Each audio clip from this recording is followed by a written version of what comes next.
1446 Hijriah, ratusan nelayan di Aceh Jaya belum melaut. Kondisi ini terlihat di sejumlah kawasan pesisir di mana perahu nelayan masih bersandar di dermaga maupun bibir pantai. Pasca perayaan Idul Fitri 1446 Hijriah, ratusan nelayan di Aceh Jaya masih memilih untuk tidak melaut. Para nelayan di daerah tersebut direncanakan akan melaut 2 hari ke depan sambil menyiapkan sejumlah persiapan untuk melaut.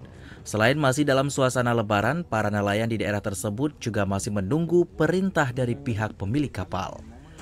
Akibat dari belum aktifnya aktivitas melaut, pasokan ikan segar di sejumlah pasar tradisional di Aceh Jaya belum tersedia. Bahkan beberapa pedagang terpaksa mendatangkan ikan dari luar daerah guna memenuhi kebutuhan konsumen. Salah seorang nelayan di Lho Rigah, Basri Ali, walaupun dalam persiapan pihak nelayan juga tetap memantau kondisi cuaca.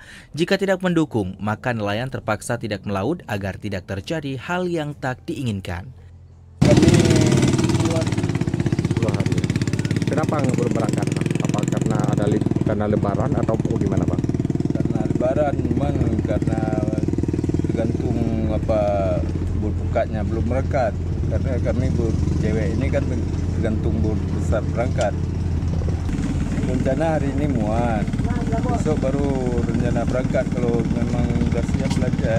Banyak nelayan yang masih sibuk bersilaturahmi bersama keluarga mereka usai lebaran, dan beberapa di antaranya belum kembali melaut, membuat pasokan ikan di Aceh Jaya berkurang sehingga untuk memenuhi kebutuhan konsumen, pasokan ikan terpaksa didatangkan dari luar daerah.